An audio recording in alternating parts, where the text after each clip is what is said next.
Welcome to the Steve Reads His Post podcast. For those of you who are too busy or too lazy to actually read my post, I've taken on the huge effort of reading them to you. Enjoy. PowerApps versus PowerApps.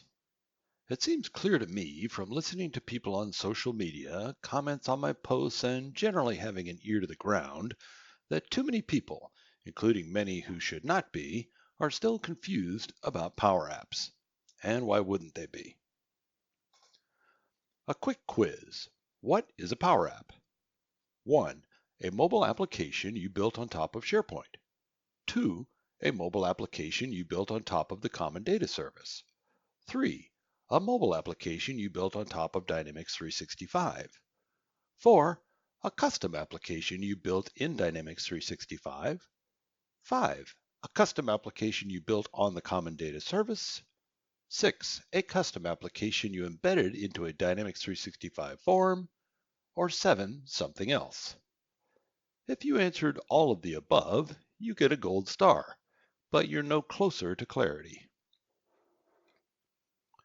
PowerApps Camps. There are 3 primary camps for PowerApps as I see it. There are campers that come from the productivity side of the lake, where Office 365 and SharePoint live. We also have campers from the Dynamics 365 side of the lake, busily extending the Dynamics 365 applications with their own Canvas and model-driven apps. Lastly, we have the platform side of this apparently 3-sided lake, using both Canvas and model-driven paths to build apps from scratch on CDS. While these campers can hear the sounds of other campers across the lake, they seem to have little understanding of what the other campers are doing over there, even though they are each called Camp PowerApp. I want to go a little deeper into the 2 of these camps that are part of business applications that I'm familiar with. Someone else can speak to those productivity campers. A custom application. I think the biggest confusion for those of us in one or both of the business application camps are the distinction between items 4 and 5 from the quiz. Building custom applications in Dynamics 365 versus building custom applications directly on the Common Data Service. But Steve, aren't those both on CDS? Yes, they are, but they got there via 2 distinct pathways from opposite sides of the lake. They're not the same thing, and different rules and licenses apply to each. Dynamics 365 campers. Let's face it, model-driven Power Apps are just XRM renamed. Everything you ever did with XRM in the past is now called PowerApps. Along the way, a few more things happened, like the separation of the first-party apps from each other, and the introduction of the ability to make new role-specific PowerApps by mashing up parts of the other first-party apps into your own concoction. Dynamics 365 brings all of the power and advanced capabilities you could want, including AI, MR, and all the other acronyms. This is the deep end of the pool. The separation of the apps from the underlying platform was of less importance to this camp, but actually spawned a whole new camp. Platform campers. These campers could care less about Dynamics 365. They're building their own custom apps directly on the same platform that sits under Dynamics 365. Are they masochists or anarchists? I guess a little of both. The platform is actually the old XRM framework sitting on top of a database that is now called the Common Data Service, CDS. It is but a hollow shell of Dynamics 365, containing very little in the way of usable items, yet everything that is required to build as powerful an application as Dynamics 365. This is the deep end of the pool. Deep ends. If you were reading or listening closely, you heard me refer to both of these camps as the deep ends of the pool. Extending the complex out-of-the-box functionality in the first-party apps requires significant skill and knowledge. But building functional, powerful, and comprehensive applications on the platform also requires significant skill and knowledge. The shallow water in the middle is where citizen developers swim, creating their cute little widgets. Fuzzy rules.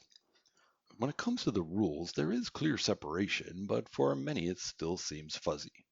Some common examples. You can't use a restricted entity in a PowerApp. This is incorrect. A clear way to phrase this would be, If you are building a Power App on top of Dynamics 365 and you include in your Power App a restricted entity, for example, the incident entity, the user of your Power App will require a license that includes that entity, for example, Dynamics 365 for customer service. This does not mean that you cannot build the app. Also, restricted entities have nothing to do with platform campers. There are no restricted entities in CDS without Dynamics 365. Similarly with Team Member and its restrictions. Team Member licenses are a type of Dynamics 365 license. Again, Team Member has nothing to do with the platform campers. Only the Dynamics 365 campers need to be concerned with Team Member. You cannot replicate the functionality of the first-party apps in PowerApps. This was previously true and relevant only to the platform campers, but is no longer the case. For Microsoft to succeed with their platform aspirations, it was clear they needed to eliminate any artificial restrictions, and they did. Fuzzy licensing. The recent announcement about the platform license changes that I discussed in my last post referenced this blog post by Charles Lamanna. Note that this post and these licenses refer to standalone, also known as platform, and have nothing to do with Dynamics 365. This post and these licenses are for the platform campers only. You cannot use a per app license with Dynamics 365. Dynamics 365 has its own licenses. Similarly, the retirement of the bundled plan licenses for Dynamics 365 has nothing to do with platform campers. A fuzzy line. The line between these two camps is very clear, yet at the same time not very obvious. There is way too much assuming and lazy interpreting going on, leading to way too much misinformation, leading to way too much confusion. One way to help would be, if you don't know that what you are saying is correct, don't spit it out to the world as a fact. There's an old saying, better to be silent and thought a fool than to speak up and remove all doubt.